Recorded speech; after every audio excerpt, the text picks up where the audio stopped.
Salut tout le monde! Aujourd'hui, on va parler d'influenceurs. On va parler du web. On commence à comprendre un peu comment ça marche ici à 9 millions. Vous avez vu en fin de semaine, on a cartonné avec la vidéo de Régent Tremblay et de sa blonde Julie. Nos gars de sport de Stanley 25, eux aussi ont cartonné. On a eu la fille de Claude Blanchard, Christine Blanchard, qui nous a raconté une histoire qui a été regardée par plusieurs milliers de personnes. Pascal Wilmy faisait son grand retour. Donc, on est parti à 9 millions. Mais il y a quand même des balises que je ne comprends pas trop encore en termes de production sur le web. Et j'ai pensé inviter quelqu'un qui connaît le tabac. Il est 2 ou sinon 3 fois plus jeune que moi, mais ça fait 2 fois plus longtemps que moi qui fait ce travail-là sur Internet. Avec moi, Anto. C'est comme ça qu'on t'appelle, Anto? Oui, Anto Tran, ou même Anthony. Oui, OK, parce que c'est Anthony Tran, son vrai nom, mais on te connaît sous le nom d'Anto. Et toi, tu as 24 ans. Absolument. Puis tu fais ça depuis? Je fais ça depuis 12 ans. En fait, OK, dans le fond, j'ai commencé à faire des vidéos depuis 12 ans. Ça fait 8 ans que j'en génère un revenu, mais à temps plein, puis que je veux la développer à 100 %, ça fait 2 ans et demi environ. Et t'es devenu une vedette, là. T'es un incontournable. Je pourrais pas dire ça comme ça. C'est moi qui devrais une vedette. Je me suis informé. Mais comment t'as commencé, puis qu'est-ce qui fait que ça a explosé à un moment donné? En fait, quand j'ai commencé, là, en fait, il y a 12 ans, c'est que moi, mes modèles, ça a toujours été YouTube. Fait que je regardais beaucoup de YouTubers, dans ce temps-là, beaucoup plus américains, parce qu'il n'y avait pas encore un marché qui était bien développé au Québec. Fait que je regardais des YouTubers américains qui m'ont beaucoup inspiré à faire de même. Fait que, j'ai fait des sketchs d'humour ou des fois n'importe quoi avec mes amis. Mais c'est il y a 8 ans, quand j'avais 16 ans, c'est là que j'ai commencé ma première chaîne YouTube officiellement, où je faisais des tutoriels de jeux vidéo plus sur Clash Royale. Et c'est là que j'ai commencé à développer, à générer un peu un revenu avec ça, avec le ad revenue de YouTube et tout ça, et certains sponsorships.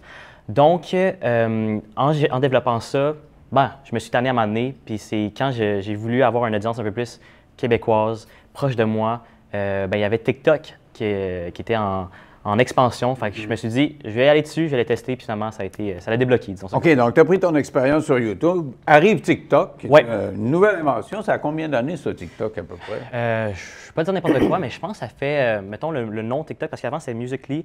J'imagine que ça fait depuis 2018-2019. C'est pas si vieux que ça. Mais je pense que, mettons, au Québec, ça a pris une grande expansion pendant la pandémie.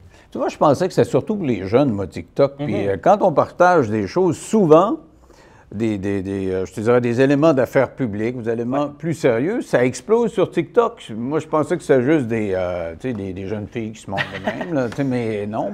Je dirais que, écoute, l'algorithme est différent pour tout le monde, puis ça montre ce que vous aimez. Fait que si ça montre que j'aime pas les filles avec des grosses babines, si j'en vois pas tant que ça. Si vous n'en voyez pas tant que ça veut dire que justement vos intérêts sont dirigés vers quelque chose qui est plus, un peu sérieux, disons ça comme ça. Mais quand même, on a eu, je sais pas, 280 000 vues là, d'un homme qui a été accusé injustement d'avoir secoué son bébé qui est mort. Okay. Et c'est là qu'on a eu le plus de vues. J'étais surpris que ce soit sur TikTok. Tu sais, sur TikTok, là, on a souvent cette misconception-là parce que c'est vrai que peut-être en 2020, 2019, 2020, au début, il y avait beaucoup de contenu qui était plus jeune, puis c'était beaucoup des danses. Moi, j'appelle ça l'ère des stories Snapchat. Là. Ouais. Tu faisais une vidéo, puis tu dansais un peu, puis tu la postais, puis ça devenait viral. Maintenant, et de plus en plus, il faut avoir un contenu qui est réfléchi, un peu plus intéressant. Puis justement, si il y a déjà un plus grand bassin de personnes et d'âge de personnes qui sont sur TikTok, et de ce fait, ça fait en sorte que justement, il y a des vidéos qui sont un peu plus sérieuses, qui peuvent avoir une grande traction, contrairement à ce qu'on pourrait penser. Donc, ça vieillit un peu sur le net. Là. Absolument. Il y a une génération qui a appris à aller là-dessus. Là. Bien sûr. Puis comme je dis, en ce moment, TikTok, c'est là qu'on peut rejoindre une audience qui est le plus jeune, jusqu'à, je sais pas, 45, 50 ans, selon si je me fie avec mes statistiques. Sur Instagram, c'est un peu plus de genre 25 à peut-être 65. Et sur Facebook, c'est là qu'on irait rejoindre entre plus comme 45 et plus, et vraiment plus. OK. Mais le range, le gap est assez grand pour TikTok aussi. Alors, parle-moi de tes greatest hits, là, parce que tu as eu des partages vraiment qui ont été viraux, c'est le moins qu'on puisse dire. Qu'est-ce qui a fait que tu es devenu une vedette? Là? Bang, ça explose. C'est ça. Pour de vrai, là, j'ai toujours été constant dans mon contenu. J'ai toujours fait des vidéos qui m'étaient authentiques. Fait que pour moi, tu sais, la viralité, c'est sûr que je vais toujours essayer d'optimiser. Comme je dis toujours, là, ça, c'est mes intérêts, ça, c'est les intérêts du public. Si je suis capable de faire une vidéo qui rejoint les deux, donc mon intérêt et l'intérêt du public, c'est là que ça devient viral. Donc, c'est, je pense, la pratique continue. La constance. La constance et la pratique de toujours essayer de trouver cette connexion-là. Mais la première là, qui te fait dire que ça va fonctionner, comme moi en fin de semaine, Oui. le moment qu'on a eu avec Régent et Julie, Oui. Qui était peut-être à 50 000 vues, là, je sais que c'est un moment important dans le développement de notre affaire. Comme j'ai su, quand j'ai fait, je ne sais pas, moi, le bichon maltais à LCN, Oui. ce genre de truc-là, je savais qu'on atteignait un nouveau stade. Oui. C'est quoi qui t'a fait atteindre un nouveau stade? C'est une bonne question. Moi, je pense que qu'est-ce qui m'a fait monter d'un cran, on pourrait dire, en termes de réseaux sociaux, c'est quand j'ai réussi à rencontrer Ricardo. C'était un défi que je m'étais posé parce qu'à ce moment-là, je faisais beaucoup de reviews de bouffe. Puis, tu sais, ça faisait 1 an. Fait que je me suis dit, comment on peut bien clore cette série-là?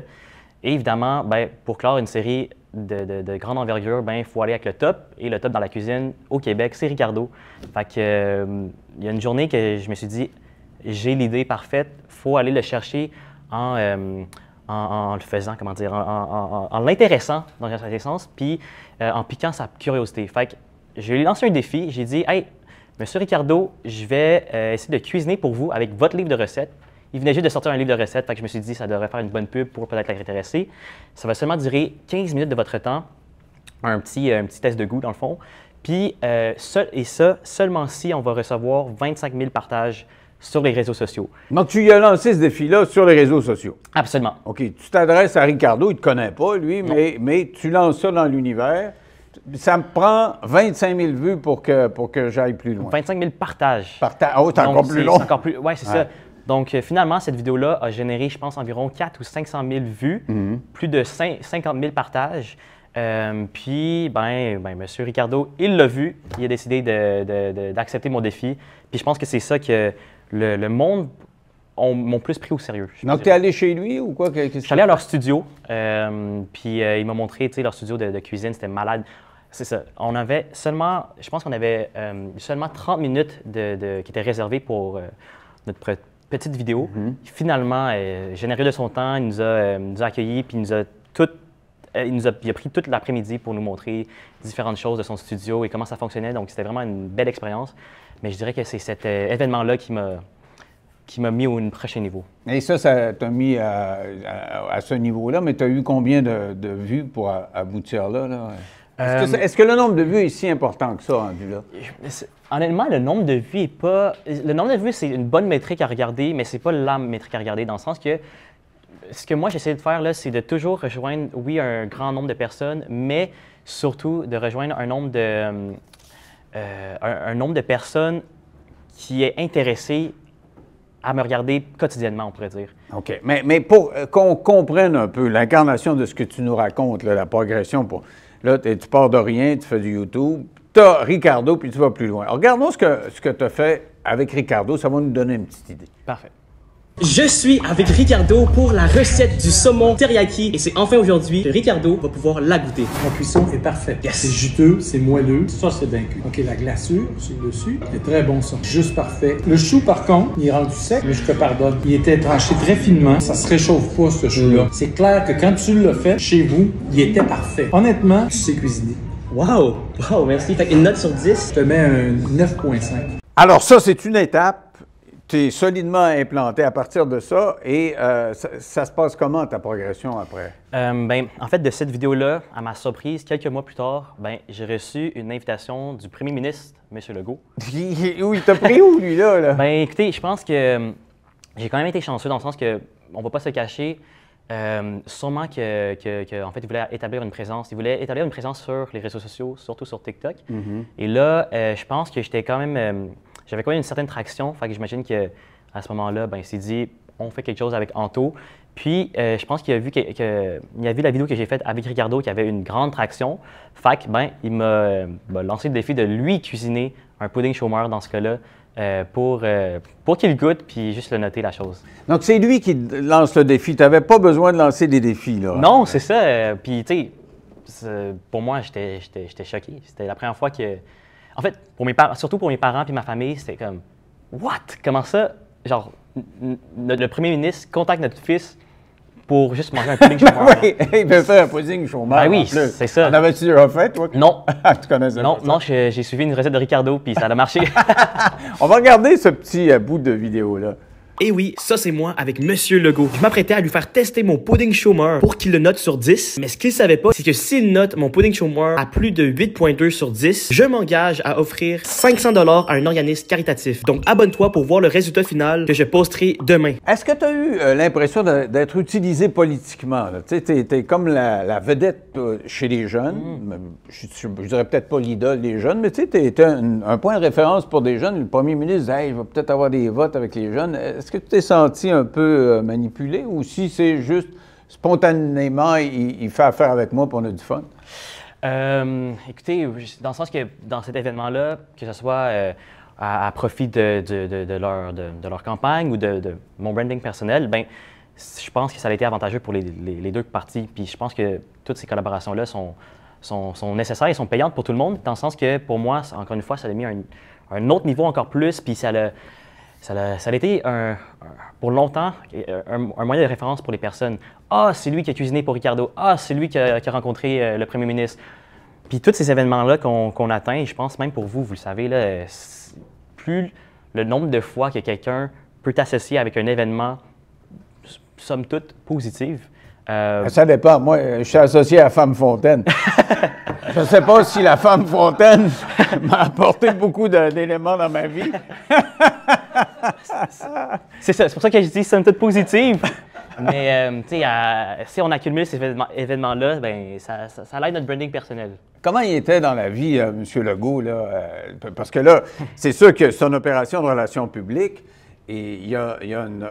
Tu sais, ça, c'est l'officiel, c'est ça, Ouais. dans sa job. Il est premier ministre, là, il va faire une job de PR. Mais avec toi, là, ta relation avec lui, Ouais. comment il était? Bien, écoutez, moi, je pense que vous l'avez sûrement rencontré plus de fois que moi. Puis, Pas souvent, non? non? OK. Non? OK. Mais la rencontre qu'on a eue, c'était super. C'était assez bref, tu sais. Je pense qu'on dit qu'il y a un horaire de premier ministre, puis c'est pas pour rien qu'on dit ça. Je peux dire que toute son équipe était super accueillante, puis gentille, puis j'ai rien de négatif à dire. OK. Donc, tu as connecté avec lui. Absolument, absolument. Donc, Puis, c'était réel. Parce que, tu sais, des fois, quand on fait de la télé, les podcasts, là, on découvre un peu comment ça marche, mais la télé, souvent, c'est arrangé avec le gars des vues, là, tu sais. OK. La madame a l'air heureuse, mais ça fait 1000 fois qu'ils le reprennent. Non, ton maintenant un petit peu, tu sais, c'est aussi arrangé, là. Mais je trouve ça vraiment cool parce que c'est comme si vous, maintenant que vous êtes dans le numérique, genre tous ces scoops-là, puis là, j'imagine que vous avez la liberté de dire ce que vous voulez avec votre show. Ouais. Puis je trouve ça vraiment magnifique. Mais remarque, moi, j'étais un de ceux qui avait la plus de liberté, je pense, là. OK. Mais cette liberté-là est limitée par la culture d'une entreprise. C'est-à-dire que tu t'auto-censures dans le sens où tu sais que, je sais pas, moi, tu travailles pour Radio-Canada, tu es financé par l'État, c'est toujours délicat, il y a des choses. Puis il y a une culture woke à Radio-Canada, tu sais, je dirais pas, on ne dira pas woke, mais plutôt de gauche, et donc ça va être plus dans ce sens-là. Tu sais, chez Québécois, c'est plus de droite, OK. c'est plus Vidéotron, et puis c'est plus, tu sais, il faut que tu fasses attention aux commanditaires. C'est beaucoup de l'autocensure. Mes patrons me laissaient assez libre. Il y a des choses que, mes patrons se faisaient engueuler quand ils me laissaient les faire. Entre autres, la Femme Fontaine, je pense que mon boss s'est fait écœurer à cause de ça. Mais c'est ça, mais y a-t-il des moments dans votre carrière où vous avez dit quelque chose que vous n'étiez pas supposé dire, puis que vous avez perdu un commanditaire ou que ça a eu un grand impact financier pour votre business? Oui, mais ça fait longtemps. Quand j'étais plus jeune et plus baveux, je travaillais à la radio à Jonquière. Puis il y avait un vieux monsieur qui faisait le tour des postes de radio du Québec, puis il vendait une espèce de produit naturel qui était supposé de te requinquer. Lui, il avait 75 ans, puis il avait une teinture de cheveux noirs très, très jet. OK. Et son slogan, c'était « Moi, j'ai 3 fois 25 ans. Si vous prenez de mes gélules, vous allez voir, vous allez vivre vieux. » OK. Alors, c'est un commanditaire, il paye pour avoir 5 minutes, mais à un moment donné, il payait pour avoir un quart d'heure de ton show. OK. Puis on est en pleine guerre des codes d'écoute. Moi, je viens de changer de station, je me chicane avec le concurrent, puis il est 7 heures pile, puis ils veulent me passer, le service des ventes de la station de radio veut me passer ce quart d'heure-là de plug, de gélule. Ouais. J'étais en beau sacrement. Et là, il dit, OK, vous voulez l'avoir? Il va l'avoir. Et de 7 h à 7 h 15, je te l'ai morniflé pendant. Oui, mais vous dites dans votre publicité que vous avez été le médecin du pape. Avez-vous une preuve de ça, là, que vous avez été le médecin du pape? Tu sais, il est là, lui, pour venir vendre ses produits. Ah, il est sorti de là, il était en beau fusil. C'est une pharmacie qui le faisait venir au Saguenay-Lac-Saint-Jean. Ils ont annulé la pub, et puis, bon, je me suis fait taper ses doigts, mais je me suis dit, quand on est en période de rating, là, ces patentes à gosse-là, j'en veux pas. Je veux dire, c'est comme si je me tirais dans le pied. Donc, oui, je comprends. Donc, tu sais, ça donne une idée. Mais quand tu arrives à la télévision, c'est plus diffus dans le sens où c'est plus gros. Tu sais pas qui est ton commanditaire. Tu sais, c'est pas le même. Poste de radio, tu le sais, le TV, c'est à côté. Là. Mais toi aussi, tu es dépendant des commanditaires quand même, non? Ben oui, absolument. Mais la belle chose, la chose qui est belle dans tout ça, c'est que c'est moi qui ai choisi. C'est moi, ben, en fait, et ma conjointe qui les négocie. En fait, je dirais que c'est plus ma conjointe qui négocie parce qu'elle est meilleure que moi là-dedans, puis elle connaît super bien mon branding personnel. Mais c'est ça, j'ai l'impression que de notre ère, de notre âge, avec le numérique, c'est nous qui négocions nos commanditaires, puis si ça ne nous plaît pas, ben tant pis, on le refuse. Si ça nous plaît. Et est-ce que nécessairement tu vas prendre quelqu'un qui... tu es capable d'endosser le produit, tu sais, si, je sais pas, moi, si quelqu'un t'offre des milliers de dollars pour annoncer un produit que tu trouves cheap, là, tu vas-tu le faire? Ben non, 100%. Puis c'est pour ça que je suis un peu surpris que vous me dites que vous faites la promotion des fois de gélules, trucs, machin chouette. Moi, si on me venait puis on me, comme par exemple, il y a un exemple d'une compagnie de, c'était quoi déjà? C'était un peu le même genre, tu sais, un produit naturel qui t'aide à faire ci, faire ça. Moi, j'y refuse directement. Là. Non, mais c'est pas moi qui faisais l'annonce. Le gars, il devait s'asseoir là, puis moi, je devais dire, bonjour, monsieur, vous avez un beau produit, puis lui, il vantait son produit, mais je lui dis, votre produit, c'est de la merde. Donc, lui qui venait de mettre 4-5 000 $, il n'a pas trouvé ça drôle. Mais moi, en termes de code d'écoute, j'ai viré ça de bord pour, tu sais, c'est comme une prise de judo, là. Ça devait être bien plate, ça devait être un grand moment de radio, moi. Ben, j'en doute vraiment pas, mais... C'est ça. Je suis quand même surpris que pour vous, il y a une plus grande liberté que je pensais finalement pour les commanditaires. Mais tu sais, j'avais une grande gueule, puis j'avais une tête de cochon. C'est pas tout le monde qui avait cette liberté-là. Puis des fois, j'ai perdu des jobs à cause de cette liberté-là. Des fois, ça n'a pas été un jardin. Tu sais, c'est des montagnes russes. C'est des années où ça va bien, puis des années où ça va moins bien. Je comprends. Puis des années où ça allait moins bien, c'est parce que j'avais claqué à la porte, puis je n'étais pas d'accord pour telle raison. Puis bon, ben, tu sais, je partais en voyage en pack-sac pendant ce temps-là au lieu de travailler.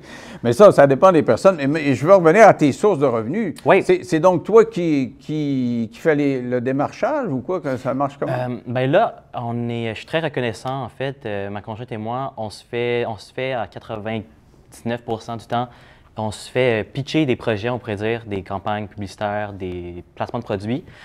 Donc, pour l'instant, la majorité, 99% du temps, c'est toujours eux, les commanditaires, qui nous approchent, en fait, pour faire de la commandite ou des placements de produits dans notre page, de nos différentes pages de réseaux sociaux.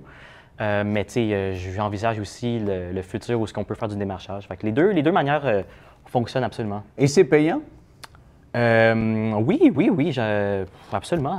J'ai rien à me plaindre. Mais tu gagnes bien ta vie.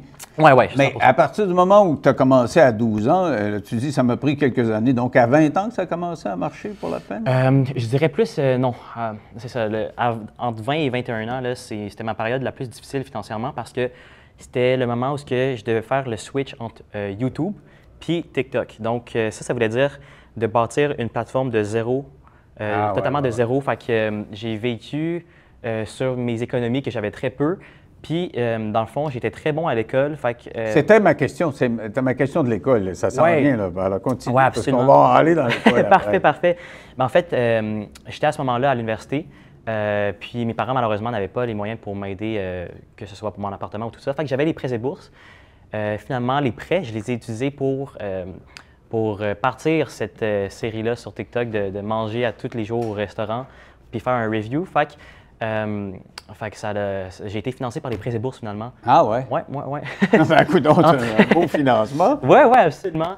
Puis, Mais tu n'as pas négligé tes études pour autant? Ben, c'est ça, je suis quand même assez reconnaissant, c'est que j'avais pas besoin de mettre tant d'efforts que ça pour bien réussir mes cours. Tu étudiais en quoi? Dans le fond, j'ai fait 3 sessions en mathématiques pour être actuaire. Finalement, je ne voyais pas le futur dans ça. Après ça, je suis allé au HEC, 3 sessions en administration des affaires, profil marketing, marketing entrepreneuriat. Mais c'est à la 3e session du HEC que j'ai arrêté puis que je me suis parti à temps plein. OK, donc tu as étudié quand même quelque chose de contigu là, comme entrepreneur. Là, ça a été important ou pas pantoute? Écoutez, oui, ça a été... Ben, dans le sens, j'ai eu quelques cours d'entrepreneuriat, j'ai eu quelques cours de marketing. Est-ce que je peux dire que ces cours-là m'ont aidé pour la business que j'entretiens en ce moment? Pas vraiment. Mais l'école, je peux dire que ça m'a beaucoup aidé pour m'organiser, pour puis avoir une structure de travail. Discipline, puis tu sais, bien être redevable par rapport à ton travail pour quelqu'un d'autre. Donc, ça m'a beaucoup aidé là-dessus. Sinon, si on parle de notions, ben c'est beaucoup plus les 12 années pratiques qui m'ont aidé. Tes autres bons coups, là, après le go, c'était difficile de faire mieux que ça, là? Ben, c'est une bonne question. Tu sais, une collaboration que j'ai beaucoup aimée récemment, c'était avec Hydro-Québec, où j'apprenais sur un métier, je découvrais un métier, en fait, puis en même temps, ben, c'était une promotion que je faisais pour eux, puis qu'on travaillait conjointement. Sinon, oh my God, une des campagnes que j'ai beaucoup aimées, qui ont beaucoup impressionné mes parents, c'était, puis mes frères et sœurs aussi, c'était avec Google. Google, c'était une des c'est eux qui t'ont contacté? Oui, ben, c'est sûr qu'eux, ils font affaire avec une agence, bien sûr. Puis cette agence-là, ont vu que j'avais un profil intéressant pour cette campagne-là, fait qu'on on l'a fait.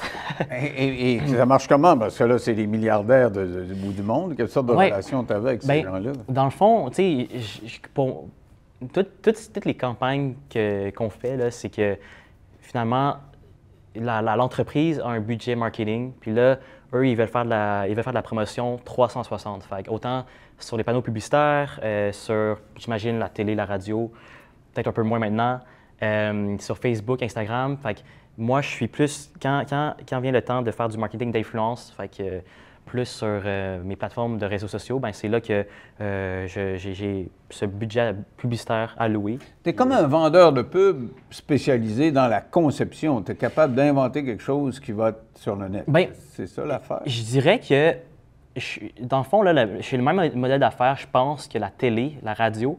La seule chose, c'est que comment j'intègre ma publicité, je pense qu'elle est plus naturelle que des placements publicitaires de 15 secondes ou 30 secondes à la télé. Hydro-Québec, qu'est-ce qu'il y avait de spécial là-dedans? Bien, c'était vraiment cool parce que pour moi, par exemple, on faisait la promotion des monteurs de ligne, monteurs et monteuses de ligne. Donc, pour moi, c'était de passer toute une journée avec eux où je me baignais dans leur profession pour un peu, non seulement comme interagir avec ce métier-là, mais aussi le découvrir à 100 % puis l'expliquer, le démocratiser ou le vulgariser pour ma communauté, simplement. Alors, on peut en regarder un petit bout, hein, je pense. Hein? Oui. On regarde un petit bout. Yes. Apparemment, ce métier paye super bien et le taux de placement sera super bon pour les 5 prochaines années. En tant qu'électricien d'appareillage, qu'est-ce que tu fais? Je fais la maintenance du réseau de tension d'Hydro-Québec. Ton parcours à Hydro-Québec, ça ressemble à quoi? Je suis rentré il y a 10 ans, puis je suis rentré comme installateur mesurage. Étant dans la boîte, ben là, j'ai découvert qu'il y avait d'autres options d'emploi. J'ai appliqué comme électricien appareillage, puis là, je fais ce métier-là. Qu'est-ce qui te rend le plus fier? Ben, c'est de contribuer à la santé et la fiabilité de notre réseau électrique. En gros, c'est en partie grâce à vous si je peux charger mon téléphone le soir. Oh oui, absolument. Ouais. Pourquoi as-tu choisi Hydro-Québec? On est bien outillé, on est bien ressourcé. Notre employeur, il nous donne tout ce qu'on a besoin pour faire notre travail. Si tu parlais à un jeune aujourd'hui qui s'intéresse à Hydro-Québec, qu'est-ce que tu aurais à lui dire? Je dirais go. C'est vraiment une belle compagnie. Avec un diplôme d'études professionnelles, tu peux faire plusieurs métiers. Tu peux monter dans la compagnie. Dans une carrière, tu peux faire plusieurs choses. Le prérequis est un DEP en électricité ou en électromécanique. Si tu possèdes déjà un de ces DEP, sache que les postes sont déjà affichés sur le site Carrière d'Hydro-Québec. Le lien est dans ma bio. Alors, pour que ça fonctionne aussi sur le web, la controverse, ça donne du jus, là. Hein? Mais anyway, sur la vraie télévision aussi, parce que quand j'ai eu la controverse, c'est sûr que ça a explosé. Mais toi, tu as été au centre d'une, là, puis tu as pris ça comment? Raconte-nous la controverse d'abord. Je sais pas si c'est une controverse parce que. En tout cas, ça a fait jaser. Ça a fait jaser. Ça, c'est sûr que ça a fait jaser. Dans le fond, j'ai publié récemment, pas récemment, mais il y a quand même un ou deux mois, une vidéo où j'allais tester, on pourrait dire, la langue anglaise dans des régions au Québec. Puis le concept, c'était justement de voir, c'est quoi, on pourrait dire, le niveau de l'anglais dans certaines régions. Fait que je suis allé dans, je me rappelle plus c'est quoi la ville exactement, mais c'était une ville qui commençait par le Saint. Puis je suis allé dans un drive-thru je parlais anglais, puis voir justement comment cet employé-là allait répondre, tout simplement. Donc, tu poses la question en anglais, puis Ouais. il te répond. Mais qu'est-ce qui est curieux de cet événement-là, c'est que, en fait, j'avais testé le français plein de fois avant ça, et là, vu que en tout cas pour moi, j'étais comme, hey, j'ai testé le français 3-4 fois avant ça, là, c'est rendu à l'anglais de tester, tu sais. Ce que je trouve drôle et ironique un peu, c'est que j'avais testé l'anglais aux frontières à Toronto, ou proche de Toronto, dans le coin de l'Ontario. J'avais testé le français à Montréal, dans les différentes régions, autant dans West Island, Downtown, puis tout ça. J'avais testé aussi le français, si c'était bien parlé, je ne m'en rappelle plus où. Ah oui, à Toronto aussi. En Ontario, est-ce qu'on le parlait malgré que ce soit une langue anglais, ouais. C'est surtout anglais, mais aussi une deuxième langue qu'on apprend. Donc là, j'avais fait le tour pour le français. Là, je me suis dit, la suite logique, c'est l'anglais. Puis là, ça l'a fait plus jaser que je pensais, disons ça comme ça. Donc, ça a plus parlé de l'anglais, du fait que tu parlais anglais à des francophones que l'inverse. Absolument, absolument. On va regarder un petit bout de ça. Apparemment, les Québécois en région savent pas parler anglais, mais est-ce que c'est vrai? Donc, on est allé dans une ville qui commence par Saint pour que vous donniez une note sur 10. Oui, bonjour. Yes, hi. I'm sorry, I can't see the flavored donuts really well. Can you tell me what you have, please? We have vanilla. I don't know the word. It's like we have honey, and I think we have Boston cream. So, do you want what? A Boston cream with maple, please. Ok, c'est bon. Thank you very much. Alors, c'est quoi la controverse à l'issue de tout ça, là? Bien, à ma surprise, il y a une chroniqueuse dans un journal qui a fait un article par rapport à ça, une chronique par rapport à ça. Puis, je pense que ce qu'elle voulait dire, c'est que j'étais contre le français. Ou tu sais, ou que je sais pas. Moi, je trouvais ça absurde totalement parce que mon contenu, je choisis de le faire en français. Justement, comme je vous ai dit, j'ai testé le français sur les anglophones tellement de fois. Et là, un test banal, on pourrait dire, ça se fait plus jaser que je pensais. Puis j'étais bien surpris de tout ça. Mais c'était quoi l'argument? C'était que tu respectais pas la langue? Ou... Non, pas du tout. Je pense que c'est juste... moi, je pense honnêtement là, que c'était une situation où on voulait faire un petit titre clickbait, mais au niveau des médias traditionnels, puis qu'on voulait avoir un titre pour enflammer une... C'était quoi le titre? Je me rappelle plus c'était quoi, là, mais c'était genre un influenceur. Premièrement, on utilise toujours le mot influenceur, ça c'est sûr. Un influenceur, je sais pas, je me rappelle plus du titre, mais c'est comme un influenceur, un mot négatif par rapport au français. Ah, OK. Ou met en valeur l'anglais. Je sais pas, je me rappelle plus c'était quoi exactement, mais... Mais est-ce que c'était... il pensait que tu riais de l'accent anglais ou francophone de l'anglais? Je pense que c'était peut-être une perception de ça. Puis, parce que moi, dans ce que j'ai vu, oui. Je vois on te répond en anglais. C'est sûr qu'il y a un accent francophone, mais oui, on a des accents. Moi, je parle anglais. I have an accent. Ben oui, absolument. Puis moi aussi, quand je parle anglais, j'ai un accent. Puis c'est ça que je trouve drôle, c'est que, en tout cas, moi, j'ai posé la question, j'ai émis le résultat, et la réaction par après, ben, si tu le perçois comme une parodie ou de se moquer de cette personne-là, ben, c'est que c'est plutôt ton opinion qui le perçoit comme ça, tu sais. Mais est-ce que tu as des gens qui se sont mêlés au débat puis qui t'ont écrit sur Internet, ça n'a pas de bon sens, tu ris du monde? Je pense qu'il y a peut-être eu quelques commentaires qui s'apparentaient à ça. Mais tu sais, encore une fois, c'était beaucoup de surprises pour moi. Ah ouais. Ouais. Parce que tu n'as jamais été au centre d'une controverse avant? Ou? Controverse, je pense pas. Je veux dire, des gens qui sont fâchés après toi. Ben, il y en a... Parce que moi, régulièrement, là, on me traite de poubelle, de pourriture, tu sais, des beaux mots de même là, que les gens ont appris pendant la... Tu C'est comme si les gens étaient devenus une gang de timés pendant la pandémie. Ouais, Ça ouais. parle de déchets, pourriture. Honnêtement, je suis quand même reconnaissant de ça. Je n'ai jamais été dans un milieu de controverse où j'ai jamais été traité de noms, d'insultes ou quoi que ce soit, à part peut-être des fois des insultes racistes. Tu sais. Ah. Mais ça, on s'en Souvent passera ou jamais. juste accessoirement, non? Accessoirement, Ah, accessoirement, heureusement.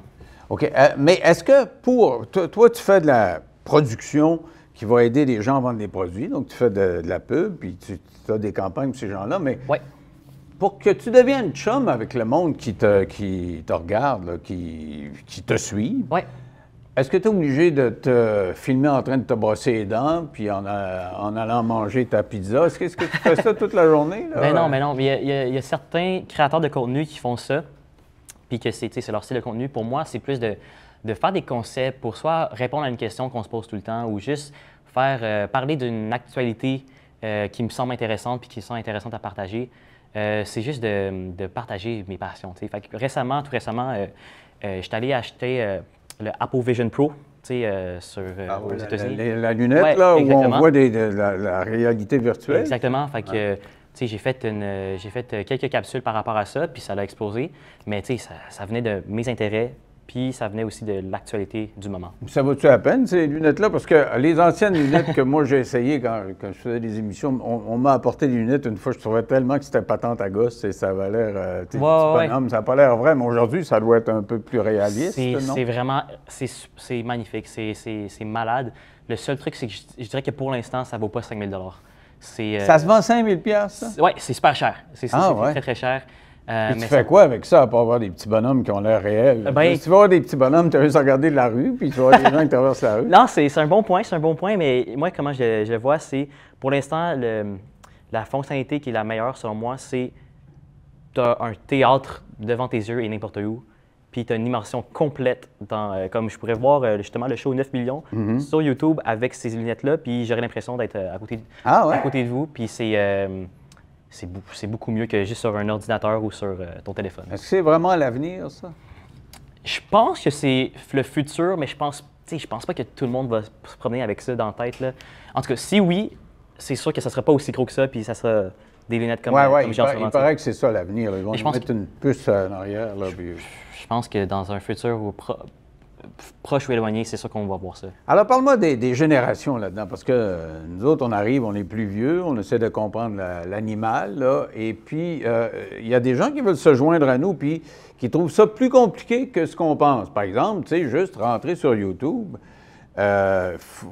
Autrefois, YouTube, ça appartenait à YouTube. Tu mettais ton nom puis ton courriel, that's it. Mais là, ça appartient à Google. Fait que là, il faut que tu sois membre de YouTube, qui te demande d'être membre de Google. Ils veulent tout avoir tes coordonnées. Ouais. Et là, ça prend plus 2, 3, 4, 5 minutes, quand tu n'es pas habitué 10 minutes, que 20 secondes. Est-ce que ce conflit de génération-là, il va se résorber ou est-ce qu'on va être capable de rentrer là-dedans, nous autres? Parce que tu me disais avant d'entrer en ondes, c'est plus facile pour nous autres parce qu'on a instinctivement, on sait à peu près quel piton appuyer. Là, mais est-ce que ça va se niveler? Est-ce que ça va venir moins compliqué? Je pense que oui. Tu sais, la preuve... votre je suis là. Oui, c'est ça, la preuve, vous êtes ici. Fait que je pense que oui, inévitablement. Mais je comprends que c'est pas intuitif pour des générations un peu plus vieilles ou qui viennent de... Puis c'est ça que je trouve intéressant. Tu sais, moi, je vous admire de faire le bon du plus traditionnel puis aller sur le numérique parce que il y a du monde je dirais de l'âge de mes parents, de mes grands-parents même, qu'eux, ils veulent rien savoir de ça. Puis je pense que c'est juste à leur désavantage dans le sens que, tu sais, maintenant, tous les nouveaux produits, toutes les nouvelles technologies, ça va juste se développer en ligne. Puis, on va juste... je vais vous donner un exemple. Là. Maintenant, toutes les transactions bancaires, tu peux le faire sur ton téléphone. Et il y a de moins en moins, tu sais, genre les trucs qu'on mettait, là. Moi, j'ai jamais utilisé ça, mais genre des notes... des livrets.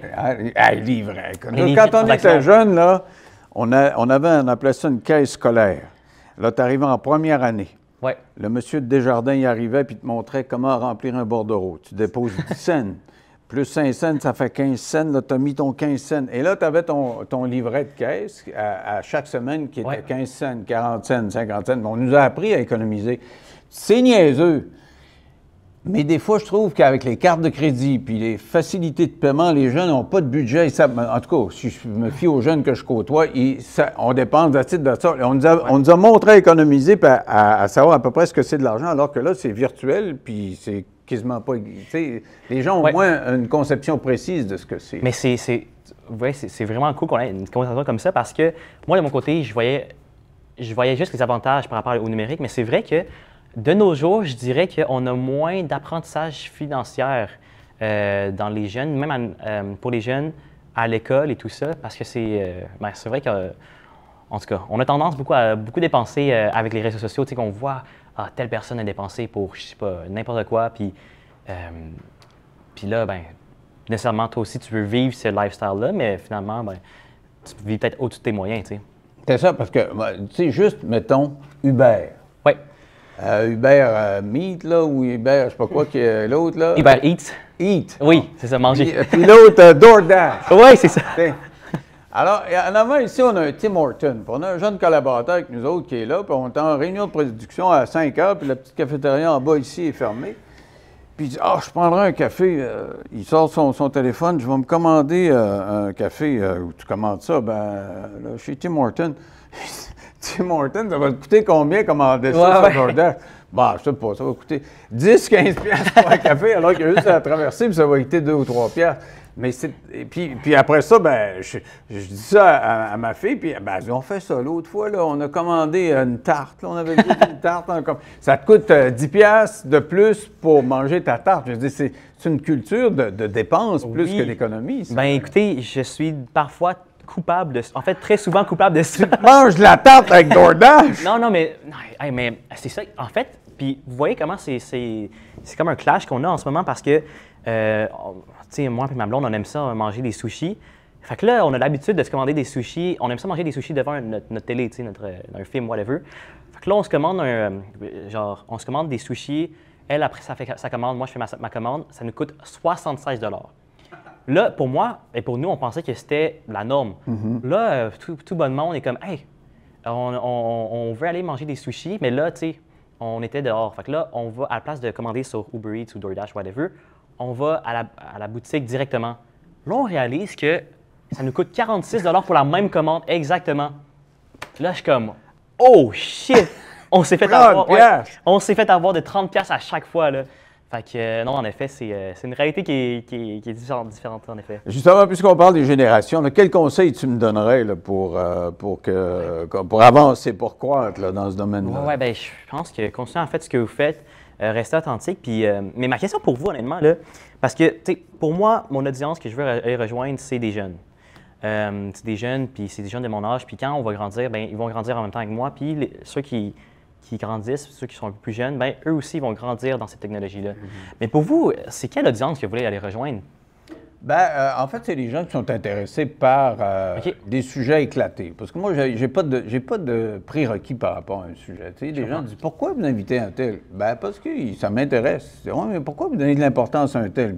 C'est parce qu'il a le droit de parler. Puis on a appelé ça 9 millions parce qu'on se dit, on est 9 millions de Québécois de différents âges, de différents niveaux culturels, niveau social, niveau économique. Absolument.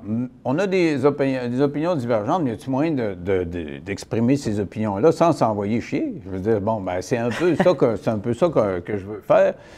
Puis je te dirais que la clientèle cible que j'ai toujours eue, c'est les gens qui sont... j'ai jamais voulu avoir la clientèle des nerds d'information, les gens qui lisent le monde diplomatique. Quoique moi, je lis ces affaires-là, mais c'était pas ma clientèle. Et ce que je voulais, un des plus beaux compliments que j'ai eu, c'est une madame, la grand-mère de mon chef de pupitre, qui m'avait dit, elle m'avait dit, vous êtes la seule émission d'information que je comprends. Alors, je trouvais ça bon. Et sa sœur, qui était donc la grande-tante de mon chef de pupitre, dit « Oui, vous faites l'information du cœur. » Hey, elle avait comme compris que je faisais du human. Que moi, ce qui m'intéresse, regarde, on fait une rencontre là aujourd'hui. pas informer les masses ou quoi que ce soit. Ce qui m'intéresse, c'est un jeune homme de 24 ans qui a pris son destin en main, qui s'invente une vie que dans mon temps, on ne pouvait pas inventer. Je trouve ça fascinant. Viens me le raconter. Puis je vois pas pourquoi ça intéresserait pas les gens de 70 ans comme les gens de 15 ans. Tu sais, je veux dire, il y a des sujets qui intéressent tout le monde. Mais c'est sûr que quand c'est fait par un vieux comme moi, les jeunes sont moins intéressés. Mais si j'invite des jeunes, peut-être qu'ils vont s'intéresser. Tu comprends? Je trouve ça magnifique. Puis dans ce cas-là, ma réponse, en fait, je vais juste diriger ma réponse là-dessus. Je pense qu'il fait vraiment la bonne job. Publier sur tous les réseaux sociaux. Tous les réseaux sociaux ont leur audience un peu plus nichée. Fait que publiez là-dessus, puis apprenez à chaque fois que vous publiez. S'il y a une vidéo qui marche, demandez-vous pourquoi cette vidéo-là a marché. Puis là, essayez de répliquer toujours ces vidéos-là ou cette manière-là. Par contre, ne vous reposez jamais sur vos lauriers parce que l'évolution des réseaux sociaux, c'est un truc qui est constant. C'est un truc qui est constant. Puis je pense que c'est le défi qui. En fait, c'est ça le truc, c'est qu'avec la télé, les auditeurs, on n'a pas le choix de regarder ce qui est joué à une certaine heure, à un onde, tu sais. Tandis qu'ici, avec les réseaux sociaux, vous compétitionnez avec tous les sites de streaming, mais aussi toutes les personnes qui font un show. Fait que le défi, c'est vraiment de rester pertinent et intéressant, mais toujours en vous renouvelant à chaque année ou même à chaque semaine même.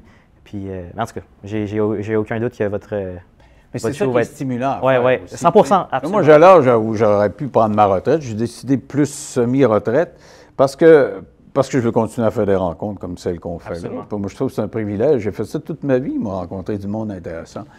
Mais en même temps, être à l'affût de ce qui intéresse tout le monde. Tu sais, je veux dire, je veux pas me rappeler juste que, hey, dans mon temps, là, en 1916, tu sais, c'est le fun d'être en contact avec les gens qui sont en train de construire le monde que vous aurez, vous autres. Nous autres, on a fait notre part, mais c'est à vous autres à le construire. Là.